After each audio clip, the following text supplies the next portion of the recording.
With lovely music, wasn't it? Classical crap. Nothing like my stuff, that was it. Anyway, today, and thank you all yesterday for all your kind compliments and everything. It was a bit of an emotional session yesterday, but thank you all for coming and supporting it. And the debut is over. Maybe next time we'll meet again and we'll do it again. Thank you again. Moving on. Well, moving back. You see this young fella at the back here? See? Dressed still the same as I am now. You see him? Can you make him out? Yeah, it's me. It's me. Aged just 14. My first photographic gig was by royal appointment. There he is. There's my pictures. Look at that. See? Look. June the 24th, 1960. At a school where I was at was a secondary modern school. I wasn't a grammar school boy. I wasn't a university boy. We were trained to be the motor mechanics, the road sweepers. We were the workers, trained to be the workers. And I was just literally 14 and a half years old. I'd just come out of short trousers at school, because when you got to 14, you became 4, 3, 2, 1. You're allowed to come out of short trousers as an intermediate pupil. I was still going to Sunday school, and I was still going to the youth club, and I was still at school.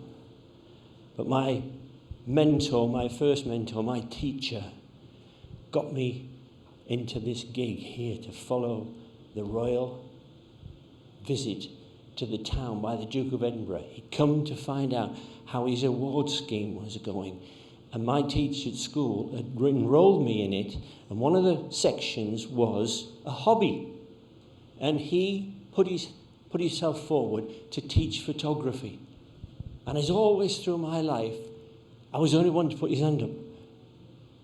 And he taught me all the original fundamentals of the skills and the art of photography. And never, ever do you take snaps. You take photographs. Little did I know that Arthur Sokol, my form teacher at the secondary modern school, his next door neighbour was Teddy Page. Very good surname for the chief sub-editor of the local paper, the Northern Echo. And I didn't know this, but he showed Teddy Page my first little album, archives of photographs that I'd taken of market traders and football matches, all sorts of things that were in there. And Teddy Page said, they're better than what our blokes do, he said.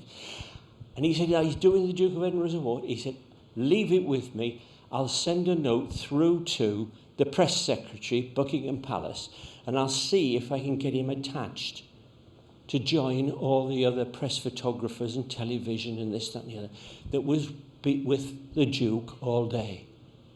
And it came back because I was doing his award scheme, and he presented me with the bronze badge, did the Duke, later that day.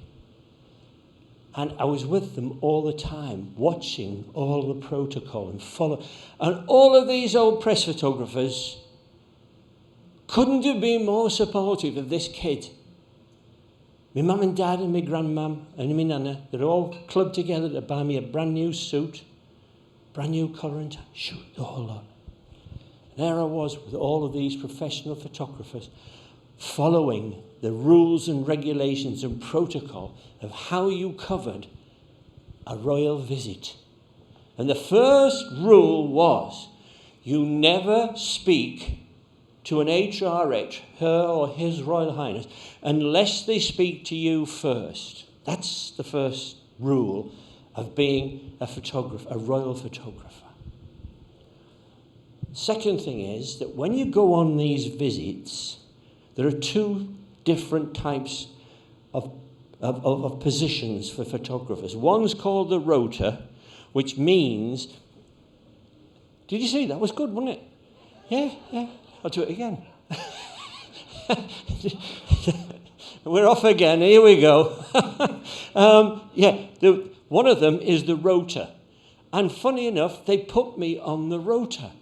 The rota means that you follow one of the ushers in sort of a Pied Piper type of conga, out of sight of HRH, but you follow him to everywhere he goes. And it's like this, you see. And then they'll stop, and you have to stop, and you stay where you are. And then you move on, and then it'll stop again. It'll say, hello, and what are you doing? Oh, really? Jolly good, carry on. And then off Duke will go again and say, and what are you doing? What are you stitching that patch on there for? I'm doing the needlework, sir. Oh, jolly good, carry on. And then off we go, and round and round in bloody circles. And I'm with them. That's why I was there. Because there, on that first picture, I'm standing there waiting for the young lad to get out of the way, because all I had was the back of him. But then he had all the flower pots, and I had all the bits and bobs. It was a great picture. I got it. Anyway, at the end of the day, there's another point that you have, which is called a fixed point. Now, the fixed point photographers can't move. They're roped off in an area, and they have to stay there. But once the prince or whoever it is moves, they're allowed to move to another fixed point, perhaps for an unveiling of a plaque or whatever. Now, the thing is that the rota pictures, which I was on, but they couldn't have mine because I wasn't a member of the union. I was just a schoolboy. They didn't take my pictures, but all the other photographers, they all went into what's called the pool. That meant that all of their photographs that they'd taken, the rota people, any other newspaper could use them. If you were in the fixed point, you kept your own photographs for your own newspaper. Does that make sense? You with me? Anybody like to join the conga? Do come up and join me. Anyway, I took those. As I say, I was still going to Sunday school. I was waiting for confirmation from the Bishop of Durham. I was at the youth club playing ping pong on a Saturday afternoon, and I got those photographs, and that's what changed the game. Because Teddy Page said to Arthur Sokol, we've got these pictures, we're going to publish some of these with our photographers' photographs. And he said, I'll give you a heads up right now. He said, we've got a new editor coming in at the end of the year. They're going to expand the photographic department, and they're looking for a young junior photographer. Now, he said, we've got to put it in the paper and advertise it. But he said, heads up. He said, I'll write a letter. You write a letter. Get his mum and dad. Get his headmaster at the school. And we'll use his albums of photographs that he's taken and processed and done everything that I've taught him. And eventually, it did come about. The advert went in. I wrote in, put it in. Only one. Hand up again. Boom, boom. Nobody else wanted to do the job. No other applications. So I went with my mum and dad. And all this stuff went in. Got the job. Junior darkroom boy. End of 1960. I was age 15 and 3 months old when I started work. 8 o'clock in the morning, north of England, went to work, put my bike in the bike shed, went to the darkroom, came out at 4:30, never saw daylight. Days were so short up there in the northeast, never saw daylight. Anyhow, we move on to another mentor of mine. This fellow, look, I mean, what can you say about Bill Oliver that isn't in that photograph? The cheeky chappie, the doyen of press photographers was Bill. Never, ever did Bill take no for an answer. Oh, no, not Bill. He knew everybody, including the Queen Mother. And I had gone with Bill, just as a junior, to go to a fixed point just to see I might get something that none of the other photographers got. Why not? They were paying me. It got me out into the daylight from washing the floors, making the tea. And so that was my photograph at a fixed point outside of the Queen Mother at Bowes Museum in County Durham, and she was inspecting the Army cadets. Then I was allowed to move inside to a fixed point where Bill was, inside there. And Her Majesty the Queen Mother was opening a Canaletto exhibition. And I got in there with Bill, and we were in a fixed point, roped off, and you're not supposed to move. The photographers are not supposed to move. And they're all down in the front. Some of them are kneeling, some of them are on chairs, some are standing on planks, and Bill and I were on the planks at the back. And all the other photographers are in front of us. And Her Majesty comes up the stairs. Bloody big high heels. Honest to God, she was only a little... God, how she managed to teeter on those high heels, I'll never know. Anyway, she gets upstairs. Upstairs. And all of a sudden, the bejeweled, long, gloved arm reaches out. Tilts a bloody painting on the wall. Tilts the bloody painting. She's the bloody Canaletto, and she... Oh, I think that's better, Mr. Atkinson. He was the curator of the museum. All the buggers in front of us stood up. Our flashes went off. Bang. All we got was a picture of the back of the heads of the other photographers. Did it matter to Bill Oliver? Did it, heck? Still had his hat on. He went to bed in his hat. Comes round. Get out the bloody way. This is the other photographers. He's kicking him. He wasn't happy. He wasn't happy, wasn't Bill. He came straight round the corner, down the steps.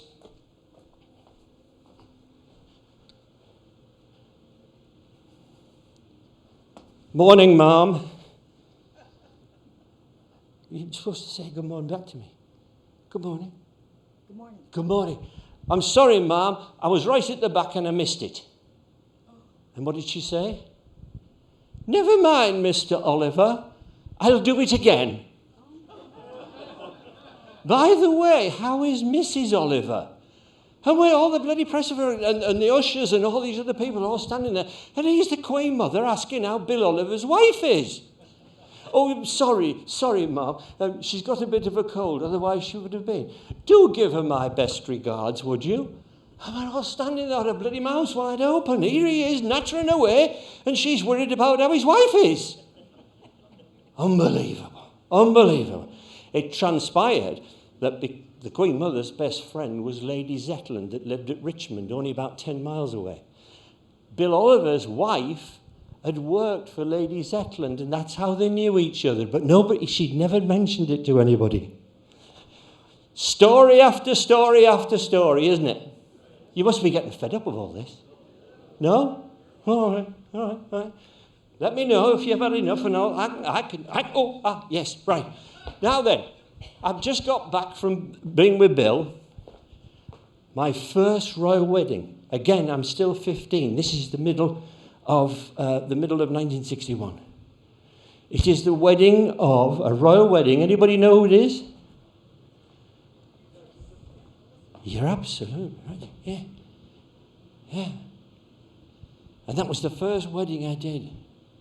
Catherine Worsley's wedding, Hovingham Hall, and she was married at York Minster. And here I am, I'm still in my 15s. I haven't even got the 16s yet. I've seen the Queen Mother, I've done this, I've done that, and now I'm at my first royal wedding. I just stood there, watched all this go by, and I got that beautiful picture of all the ladies. The ladies that were putting her train out were all the people that worked at Hovingham Hall for her father, Sir Charles Worsley. Lovely man, Charles Worsley, lovely fella. You can see how relaxed they all are. Isn't that terrific? And that was from a fixed point as well. So that meant that we kept that photograph, didn't go out to syndication. So I did so many royal weddings. I did weddings, royal visits abroad, the whole thing. And these are the sort of things that you're always trying to get. Something that's different. I think the middle one sums it up. Today, what we would have done today with today's technology, we would have slid this across so it was directly underneath that, so we would have got rid of that space there, which is waste. But that's how it was. That's how it was taken. And these are the sort of photographs we're always looking for. Something different. Something different. And those guys in the background, I mean, they really do look as if they're going for outer space or we're going to outer space. She's just been down the pit. That's where I was destined for if I hadn't put my hand up to take the job as a junior photographer. I was going to go down the coal mines. So, we've got to the head. There's the Queen Mother in the high heels and all the gear. She had it all off. Absolutely brilliant, she was. They used to say, she knows 7 yards better than the photographers. And here she was. Because I was still on the plate cameras, I only had so many shots to do. And that was the one I got. I mean, even that horse has got his ears pricked forward. He's on parade, isn't he? Beautiful animal. And what she did to do that, she'd already dipped into a handbag to bring out 2 or 3 lifesavers. You know, the mints? And she put them underneath. And she just finished putting them underneath there. And he, oh, lovely, jubbly mints. Woo! And that's the horse, not her. And there she is, just patting his nuzzle as if it was just one of her corgi dogs. She was absolutely brilliant with the press. Brilliant with everybody. She's a lovely lady. Absolutely smashing. The other guy on the right-hand side looks as if he's an advert for constipation pills. Next, please. Ah, this is a cracker. This is a belter. Now, here I am, and I'm at the fixed point, and there's only me there. None of the other newspapers wanted my fixed point. So the Royal train comes into Bangtop Station in Darlington, and they're doing about 3 or 4 events. It comes right up to where the absolutely chalk mark as to where the red carpet came to. So I was about here. Right? This is the platform. The train comes in. I'm back here, about there, and I've got this rope on a gold plinth. You know, it goes, etc. And I was just standing on my own there. As the train came up, there's the red carpet, and the Duke and the Queen are already at the window. But as you see these concertinas here that link all the carriages together, one usher was about like the fastest gun in the West, like me. Do you want to see it again? Anyway, he was too quick off the mark, was this usher. You know, he had all the robes on, all the braid down here and all the gear, red jacket, black trousers, all the thing. And he opened the carriage door to the left. And it was a very wide door. And out flew 10 bloody corgis onto the platform. Liberation Day. They were pissing and shitting over everything they could find on the bloody platform. Everybody on the train, the chefs with their hats on are running down the bloody police are running here there and they were trying to catch them. It took them about 10, 15 minutes. That's what they were laughing at. The corgis are weeing here and weeing there. And oh my God. It was hilarious. And I couldn't move. I was at a fixed point. I couldn't move. And the buggers were everywhere. Honest to God, it was hilarious. And there was no television to capture what I've just described. But it was like freedom for all these little corgis. They were every bloody where. Oh my God, it was just brilliant, brilliant. And that's what they're laughing at. So I got the photograph, took it down, back in the darkroom, phone rings. Evans here. Yes, sir. Ian, is that you? Yes, sir. You've printed it the wrong way around. You've done it again. I said, I haven't. What have I done? He said, this double take. He said, you've just printed the negative the other way around. That's it. I said, no, I haven't, sir. Have a look at the Duke's top pocket and his handkerchief. Brilliant! Bang, down went the phone. Oh, man, it was great days. Do you know, people say to me, what did you do? What was your working life like? I didn't work a day in my life. What I did was a privilege. Next. My next mentor. I've now gone with Harold Evans, who is now the editor of the Sunday Times in London. And we've spoken about him quite a lot because he was a great influence on my life. I said I knew him and worked with him, and we knew each other for 59 years. That's a long bloody time for anybody to know anybody. But he never led me wrong once. Never once did he not take a phone call. Never once did he not reply. And never once did he send me a birthday cake. But this man here, do you know who he is? Sorry? Townsend? No. That's right. Anthony Armstrong Jones, who became Lord Snowdon, and he married the Queen's sister, Princess Margaret.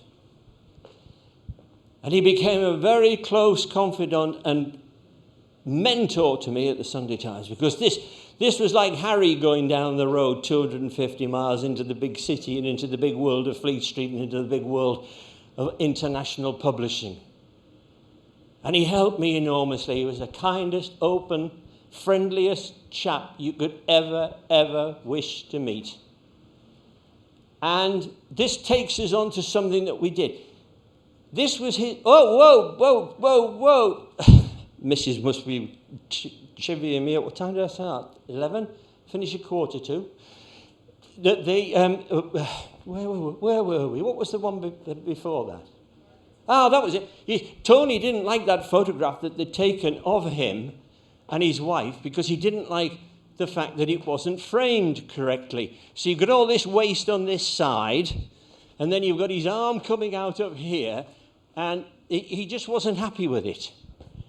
So when it came to the wedding of Charles and Diana, after we'd been through many things before we got that, we used to go and have editorial meetings, and we would go into the sixth floor with Lord Thompson, Roy Thompson, the owner, the man that invented Yellow Pages and all that. We would go to editorial meetings, and Tony would be there, and he'd have this beautiful... One day, he had this beautiful leather Moroccan airline captain's case. You know, the one you flip up on the lid, and the handle's in the middle. He'd have on the front, embossed, grave, gilded Moroccan, Lord Snowdon. And we're all in the sixth floor in the office. We're all sitting down. Well, I had all my junk was all in a brown bloody paper envelope. He comes in. Lord Thompson's at the head of the table. Harold Evans is there. One or two of the other executives. And Tony comes in and he's beaming all over his face. And he plonks this beautiful leather airline bag on the table. And Lord Thompson said, "Which Margaret did you wake up with this morning?" Because she was very strict. Occasionally it was all right, Margaret. At other times, "Please remember who I am, Anthony." HRH, Princess Margaret. She could be a bitch. She could. And so Thompson's asking, he said, "Today, my birthday, this is what my wife gave me as a present. And I also had the breakfast of champions."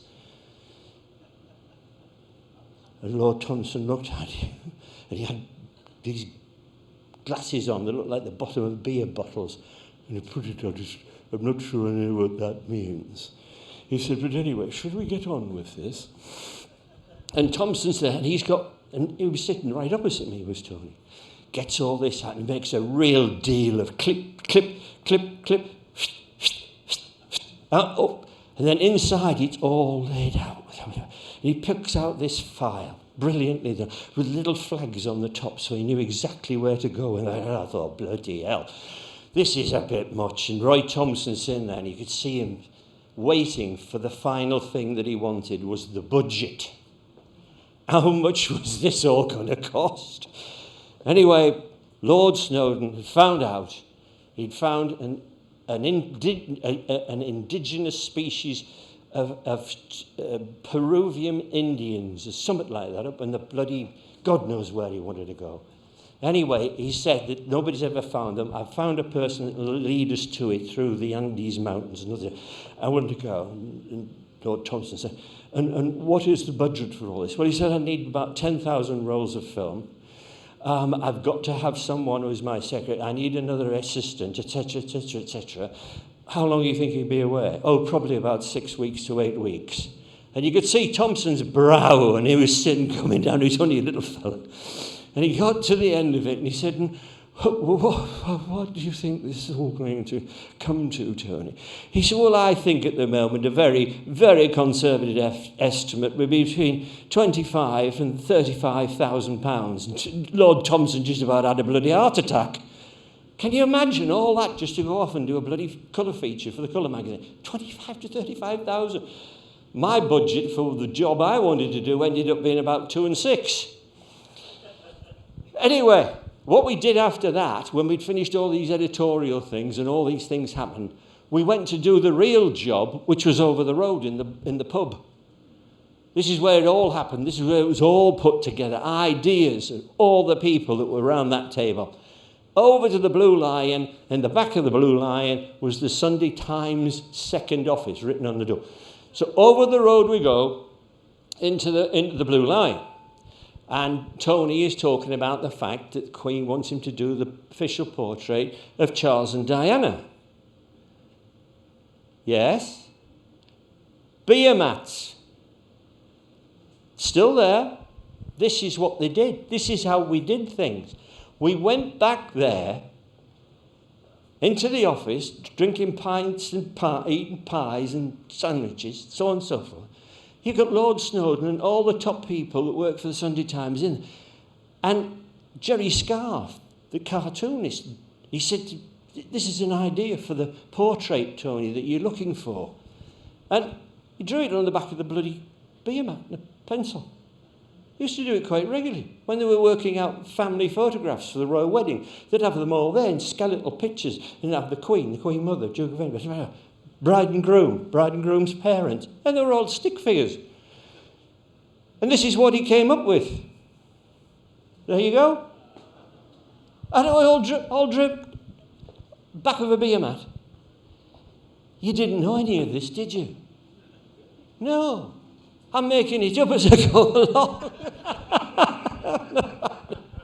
You can't make it up, can you? You can't. And so here we go with this. And Tony decided he would be in charge of all the photographers and where they would be positioned and so on and so forth. And he said to me, Ian, come with me. I want you to help me with this. Where and what do you think we should do so that the Sunday Times can get the best pictures? Then he went back to that photograph of himself with the arm going up out to the window frame. So we go off and we commission all this scaffolding on the Victoria Monument, which is dead opposite the Buckingham Palace. And as you know, they all come out on the balcony. So we had this built, but we built an extra story on the top, did Snowdon and I. And why we did that was the angle of where you are from your position on the gantries of the scaffolding. You've got to be high enough to shoot over the top of the gates of Buckingham Palace. And they're very high. And as soon as the carriages go back in, the gates are closed. Any bugger that was lower than we were, you had to shoot through the railings. Are you still with me? All right. Now look at all this lot. Now you know what these cameras were called? Lenses. They were called long toms. Long tom. Everybody had a long tom. And look at them. This is it. And there was over 150 photographers on that scaffolding that Tony and I had put up or had commissioned. And then what we did was we took the best spot. Tony, of course, is inside doing all the pictures of all the bridesmaids, getting ready for everybody to leave to go to Westminster Abbey. And he's in his toppers and tails. And I'm outside on here. What's the next one, please? This is what I got from there. Listen, Loren did this little video.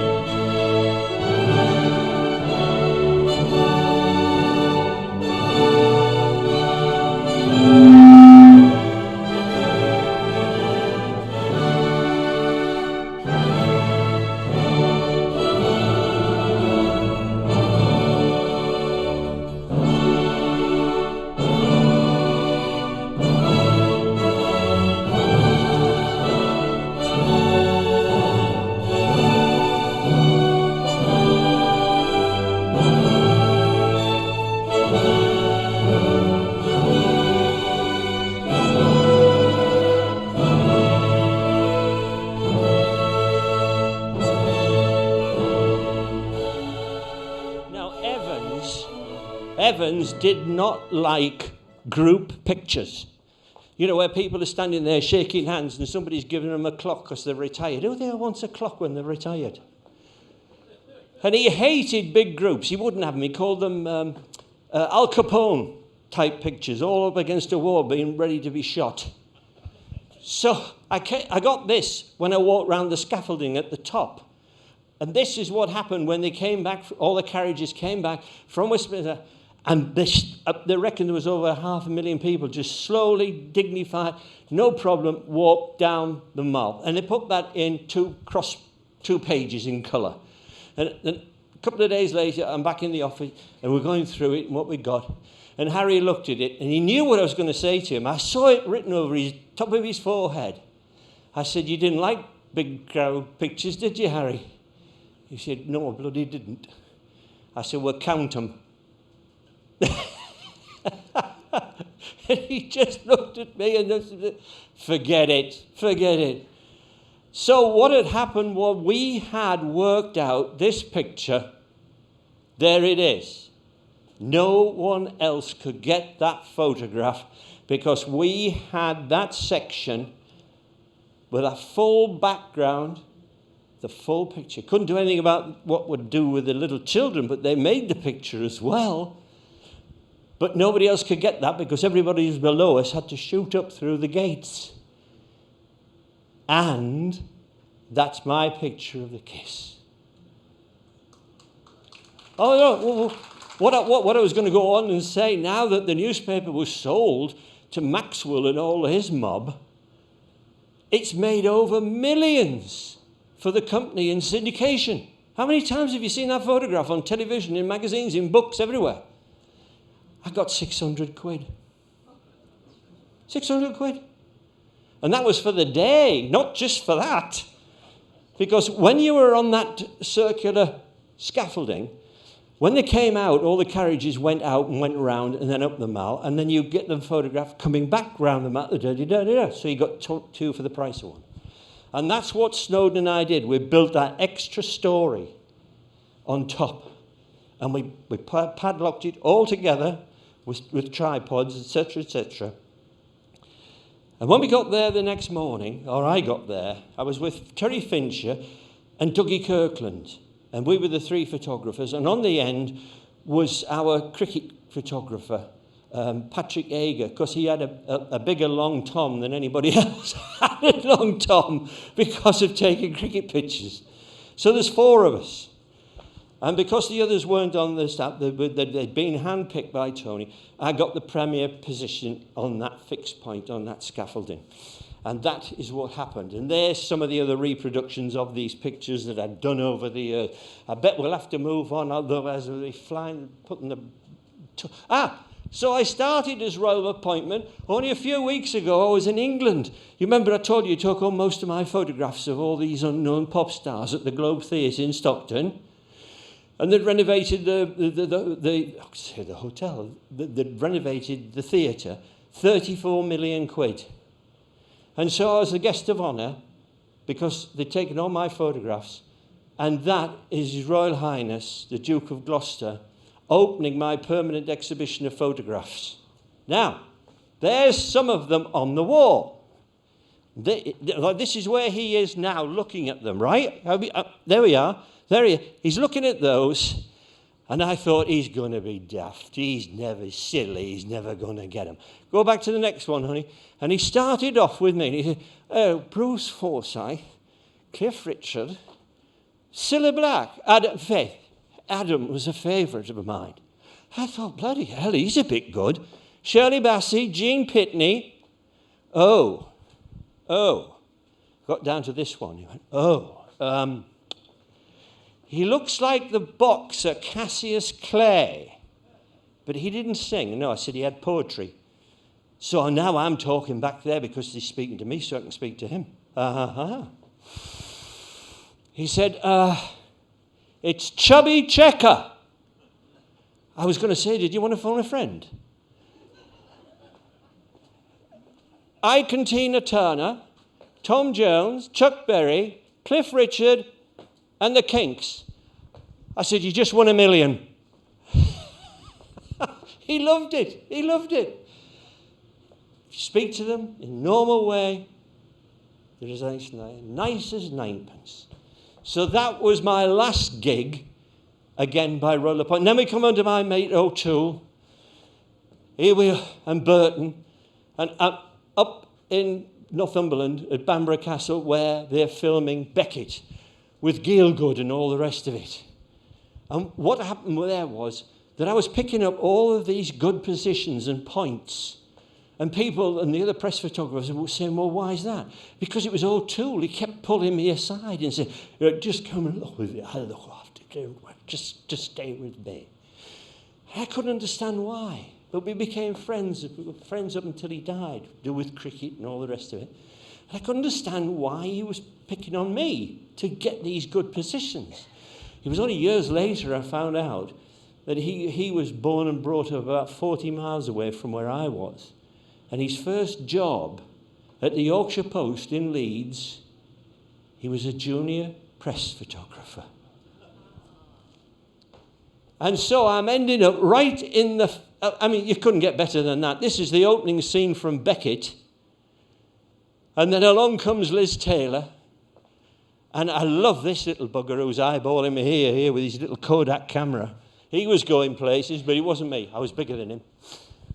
Anyway, there's that lovely picture of Liz, just finished Cleopatra, made about 40 Brazilian pounds with Burton, and she's got, her eyes aren't closed, she's looking down at the money in the briefcase, and the little doggy that her secretary's carrying.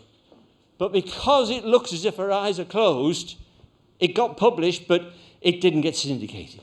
Anyway, next, Sophia Loren. Castle Howard, Lady L, couldn't have been nicer. Ooh, quick, keep going. Fly me to the moon and let me play among the stars. I was commissioned every year to photograph all the American artists who had been invited to the Royal Command performance. And Frank was there one year. We had to go and do Frank out in Palm Springs. We get into the house. And it must have been over 90, 100 degrees outside. And in this room where I had to photograph and do a portrait was this big circular breakfast table overlooking the greens of some golf club that was there. It was just pristine, magic. And on the table, fully dressed, presents underneath, a fairy on the top, a fully dressed Christmas tree in the middle of August. And I said to Mr. Sinatra, Frank, Barbara, my wife, she brought the tea. She did. She made tea for me. She had a box full of them all. Which one do you like? I said, eeny, meeny, miny, mo. Don't. I'll have that one. And I said to him, I know, even if you let me photograph you with it, we're not going to publish that because the style is all portraits this year, sir. He said, that's all right, Mr. Wright. But I said, can I ask you why you have a fully dressed Christmas tree in your house in the middle of the hot summer in Palm Springs? He said, Mr. Wright, I'll tell you, if you had come from Hoboken, New Jersey, every day to you would be Christmas Day. So that was Frank. Then we go on to Larry. Larry the man. Ooh, anyway, I got a letter. They came over. I got a letter typed, and at the top it said Kensington Palace. Opened it up. Letter from the Queen Mother. Every Friday night she'd have all these people around that were movers and shakers for a dinner party at Kensington Palace because she wanted to keep up with all the goss. And then in this letter, typed up, beautifully typed up, signed by her secretary, Dear Mr. Photographer, would you be kind enough to ask Mr. Hagman who shot him?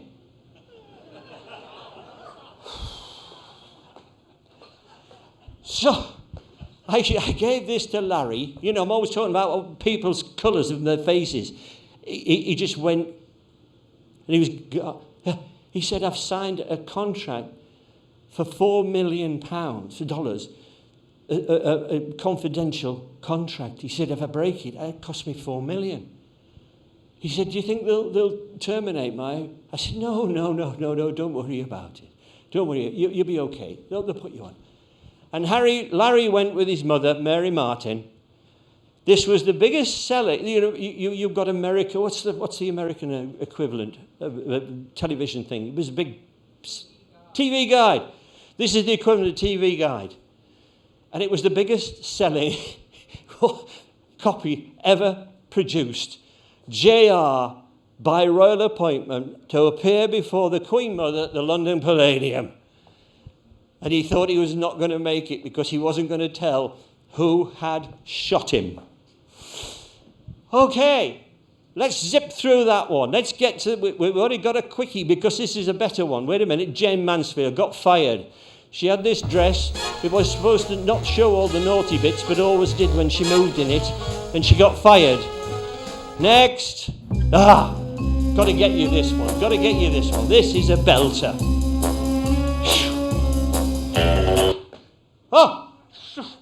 Oh, bloody hell. Ian Fleming. He was there. He lived in Jamaica. He lived at Goldeneye in Jamaica. And I was out there. This was my first ever, for the Sunday Times, first ever overseas assignment. And he sent me to Jamaica, 75, to cover the Manly elections and very serious rioting, civil unrest on the island of Jamaica. And when I got there, I went straight to the British consul, as you do. You tell them who you are, what you're doing, where you're going, etc. And was the local paper. And on the front page was an advert for sale. Goldeneye. Yeah, Goldeneye for sale. That's it. You go in through the door here, and you come out here. And all you see there is a swimming pool, the sea, and mountains. That's all you see. That's it. So his wife was there, Anne, and his daughter, and I met them. I told them how I was. And I walked up those steps into the room there, and perfectly framed in front of me was a man at an easel painting. And I was going...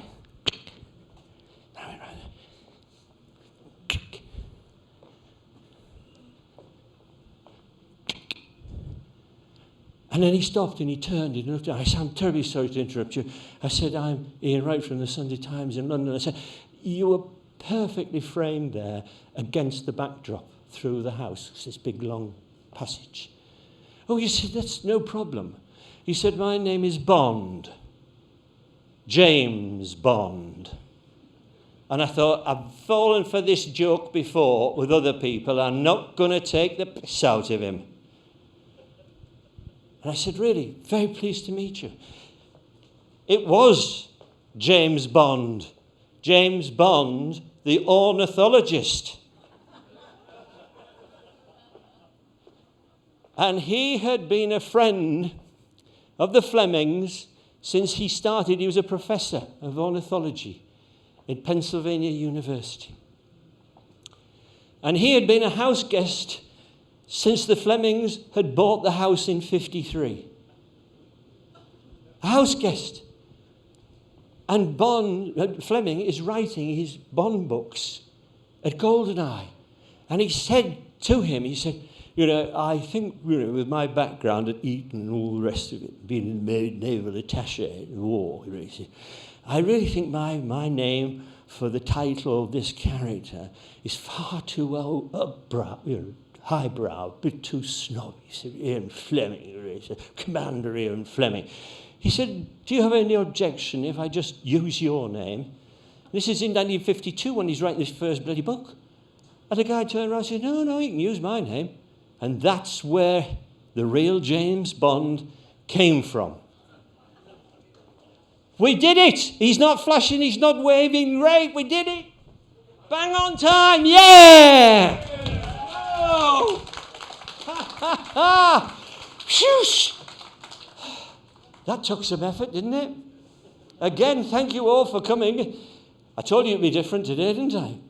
And then we've got another belter coming for you as well. Nobody knows this one either. We'll get back to the Beatles eventually, and we'll get back, and I will take you on a very magical mystery tour when I managed to get permission for the FBI to unseal the secret tapes, and the death threat, FBI death threat, that was sent to Edgar Hoover, the death threat on the Beatles' first tour of America, not the first visit, and it is an incredible story. FBI files, secret FBI files, they opened them to me, and I've got them, you'll see them, we'll talk it through, and I'll leave you to make your own decision about the real Brian Epstein. So you can all go now. You can go. They want to defumigate for the next one. Go and enjoy your lunch. Bon appetit.